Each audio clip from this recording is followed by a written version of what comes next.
Hey y'all, my name is Mo.W and I'm not a YouTuber, not a social media girl. I haven't had social media in about, 3 years. This video is solely because God keeps placing it on my heart. I am praying that whoever runs across this video and actually watches it, it creates a level of restoration in your heart, in your body, in your mind, in your spirit, that you feel heard, seen, and that you learn something about yourself, that my story can help you maybe change your perspective or change the way you respond to things. I know we are a generation, or whoever watching this, where things are instant, quick, straight to the point. So I would try to keep this video short, sweet, direct, but impactful. This video is about self-neglect. I didn't know it was self-neglect when I was going through the things I was going through, but now I know it was self-neglect. I'm going to start off as a child and kind of build my way up just to kind of paint the picture. So at 8 years old, ran track for 8 years. I would walk on that track and I would throw up every single time. At 8 years old, I called in nerves. I would throw up and I would perform really well. Now at 33, I realized it was performance anxiety. I wanted to do well. I had fear that if I didn't do well, that I wouldn't be accepted. And specifically during my childhood, I was seeking so much validation that I would put so much pressure on myself to do well, that as a result, my body responded by throwing up. I normalized that for 8 years, by the way. So that was one of my first experiences with how a stress and anxiety manifested in the physical symptoms, and that was throwing up. And that was from 8 to 16 years old. Late teens to early 20s, again, performance, school. I started working. I wanted to do really well. Guess what? Now, instead of throwing up, I'm not sleeping at night. At this time, I started going to urgent care, trying to figure out, because again, I don't have the education, the information, the resources. We're not social media like that. People are not talking about mental health like that. So I'm like, why can't I sleep? And so then when the test would come, all of a sudden I'm sleeping again. So after a couple years of that experience, I realized I'm being so hard on myself, and there's this pressure that I'm putting on myself internally to do well. And as a result, my body's responding by not sleeping. But not sleeping is making me even more tired, so I'm definitely not going to perform. But my mind and my body aren't attuned with each other, so I'm not understanding that, right? So we have thrown up from 8 to 16. And let me be very clear. It wasn't like I was, binging or bulimic or anything like that. It was literally, I was so nervous walking on the track. My body would tingle. And as a result, I would throw up out of nervousness, right? And then from about 18 to like 24-ish, that's when I was not sleeping. If there was a test, if there was like a big work thing, I wasn't sleeping. It was just so much pressure on myself that my body will respond like that, right? So now we into mid-20s, early 20s to mid-20s, right? I get in my relationship. I'm like, this gotta work. This gotta be my husband. I love him. Here we go again, that perfectionism, that need to perform, wanting the validation, wanting, the acceptance, wanting all of these things. And so I'm doing everything that I can to be validated, loved, supported. This is the one. But hold on a minute. Now I'm having issues in my pelvic area, right? In my vagina, my vaginal area. And I'm being real transparent with y'all. So it wasn't an STD, an STI or anything. It just felt like this uncomfortable pressure in the pelvic area. Always feeling like full and bloated and just itchy and just like, this don't feel like my body. Doctor's like, we don't know. I went to 4 doctors, different ages, genders, races, a little sprinkle of different specialties. They done gave me all the antibiotics in the world. I now have flu symptoms. I'm allergic to them. I'm breaking out in hives, but my symptoms aren't better. Now I'm confused. I don't know what's going on with my body, but again, I'm still performing in this relationship. I'm still putting everything I can to have it thrive, to feel that love, that validation, all in which I should have been given to myself internally. But no, I'm fighting and I'm seeking for it externally, not understanding that as a result, my body is storing so much stress, so much hurt, so much pain in that area. And it wasn't until, 3 years later that I talked to a specific pelvic health doctor who was like, this is trauma. And I'm like, huh? She's like, this is how you store trauma and stress. Your body holds it in that region of your body. And because of that, you don't even have blood flow down there. You've been storing so much. Your muscles are so tense. So I had to do physical therapy down there. Yeah, it's a real thing. Botox, right? That's how tight my muscles were from stress and pressure and just this need to be accepted. Whew. Again, now I'm learning at later in my 20s-ish what stress does to the body. I didn't know what I didn't know, right? So we have throwing up, we got not sleeping, we got pelvic health issues. Oh, but it took a while to resolve those pelvic health issues, and I'm still stressing, and I'm still doing too much, and I'm still not pouring into myself. Now the self-neglect is really going through the haywire. I'm gaining weight. I'm putting everything I can into this relationship. I didn't completely just say, I just gave up on myself. I'm just my man. So now I'm getting headaches in and out of the ER. They have to give me cocktails because all the ibuprofen in the world is not taken away. Oh, but now my body is inflamed and it looks like I have burn marks all over my body. And the dermatologist is like, here's this cream. I don't know what that is. So we got all of these manifestations of what stress does to your body and the physical realm just happening. And I'm not thinking I need to slow down, tune in, tap in, what's going on. No, I'm keep pushing. I keep pushing. This relationship gonna work. We gonna make it work. Forget about how I feel. It's all about you. Till it hits ahead. Until now, I done gained 40 pounds. Where does 40 pounds come from? How am I gonna get this off? Oh, but the doctors now say, girl, you pre-diabetic. And you have hypertension because you done forgot so much about yourself that you're not eating well, you're not exercising. You're looking in the mirror, I don't even know who I am. Clothes don't fit. Because I'm steadily pouring and giving and showing up for everything, everybody but myself. And I don't realize it until after the fact. So now we done goddamn near every physical symptom, and it still don't click until June 2023. It is storming raining. It's one of them crazy summer storms with the thunder, and it's just pouring, and my poor Honda on a freeway ain't really thriving. And I'm heading to the airport, and I lose feeling in my feet. And I mean, it was like completely numb. And I'm like, oh my God, what is happening? I call my mom. She's like, well, you did tell me they said you were pre-diabetic. You think it's full-blown, diabetes? Because I started feeling numbness in my hand. I'm like, I can't keep driving. So I pull over, go to McDonald's, drink all the orange juice in the world, barbecue sauce, chicken nuggets, thinking my sugar low. I get back on the freeway. I lose feeling in my left side. I can no longer talk. My eyes are blurry, and I'm trying to call my mom and tell her what's going on, but no words are coming out of my mouth.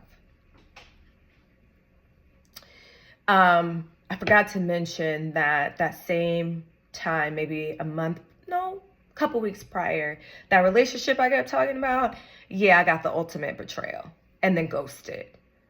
And I was trying to navigate that as much as I can, but my body gave out on me because my body was sick and tired of being sick and tired. So ultimately, I had to call 911, had CAT scans, and based upon what I experienced, they said I had a mini stroke. There was no change in my brain activity on the CT scan, but the symptoms aligned with the mini stroke. And it took me maybe 2-3 weeks to really get my speech right. I was just very fatigued and out of it. And let me tell y'all that after that happened to me, I spent time trying to tell people what happened to me, trying to get them to understand what I endured, still seeking validation and understanding. I literally, it's like that was a part of my identity. You got to understand me, get me, validate me, show up for me. And yet I'm not doing that for myself, but I want everybody and their mama to do that for me. So at my follow-up doctor's appointment, she says, still pre-diabetic, hypertension. Oh, and now you have hyperthyroidism. You're not going to lose the 40 pounds, and you're always going to have to take medications. I'm 31 years old, and all of this self-inflicted stress stemmed from me not loving myself enough, and not to blame myself, but that was the biggest wake-up call of my life. That not the mini stroke, but it was the fact that I still was seeking that validation. And then the doctor tells me that I'm gonna be on medication my whole life. I'm gonna always be overweight. And I think that was what hit me. And I was like, I am more in control than I think I am. And I need to get my control back. And a friend of mine who's a doctor said, I believe your cortisol levels were high. I want you to retest.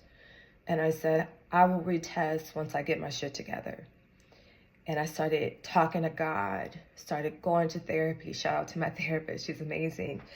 And I started working out and eating better and really asking myself what it is that I need, really educating myself on self-neglect and abandonment, external validation, internal validation, the inner child, perfectionism, total body health, just really giving myself self-compassion and grace and forgiveness, like all of the things that I had been pouring and giving to other people.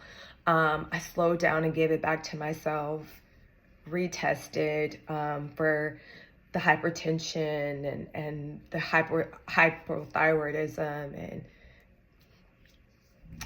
the doctor ain't got the final say, God does. And all my tests were negative. And since then, I've lost those 40 pounds. I'm thriving. I am happy. The reason why I'm sharing this video is because it was a very isolating, lonely, confusing, self-neglecting journey. And I felt so alone, so confused, and I did not understand my body. I did not understand what stress did and could do, despite the fact that my mom told me at a young age, stress will kill you. But when you're in it, you don't realize what's happening until the impact, until the outcome.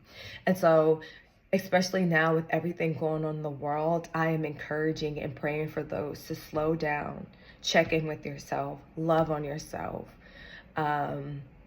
give yourself grace and compassion, and really just pay attention to what you have control over. We have control over how we respond to things. We have control over, how we respond and our choices. Sometimes I know it feels like we don't have control over, our choices, but we do. Sometimes we just don't want to choose, right? But just really slowing down, listening to your body, right? Even when doctors say something like, you're the expert of your life. Don't be just taking hella pills like I did. That's how people get addicted, for real. Like, them antibiotics messed me up. But what I'm here to say is, like, love on you. Stress is real. I'm getting a little emotional. Stress is really, really, really real. And you alone are enough. You are enough.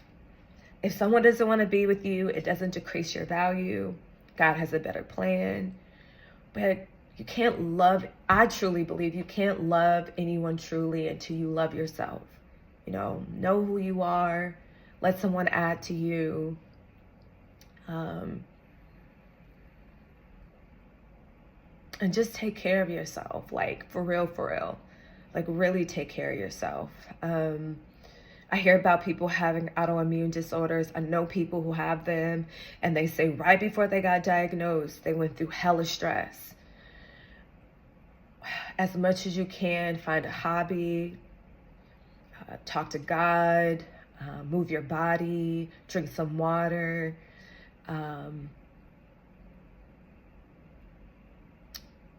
But I just hope that this video helps. I hope my message gets across that stress is real. It's not, I'm not saying this to, put fear in anyone's heart, but it's real. It's real.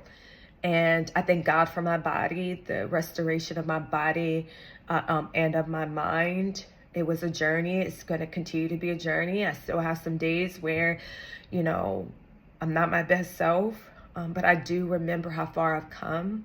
And I do remember, and will always remember, that I am valuable. You are valuable. We are enough. And this world, it kind of beats us up, but don't let it break you. Like, for real. And stay hopeful in spite of, a doctor telling me I would always this and always that. I think that gave me the fight that was always in me to come out. And instead of being stressed, I used that to empower me. And as effed up as the whole situation was with the breakup and the betrayal, it was truly a blessing, because I was reminded of whose I am, which is God's. But also it allowed me to take a step back at who I want to be, who I get to choose to be. So yeah, self-neglect is real. It's not, again, just about not showering and brushing your teeth. It's about the lack of connection, attunement, availability, connection, support, assessing what it is that you need. So especially during, these times of uncertainty, please check in with yourself. Find a hobby, find a support system, find ways to move your body, and you are enough. And even when I felt like I'll never get through it, because I did feel like that, I still had hope. Hope is so powerful. And I will say that since I've been maintaining stress and loving myself, and this is my last point, I've not had any issues. I've maintained my peace and really pay attention to the people who are around me.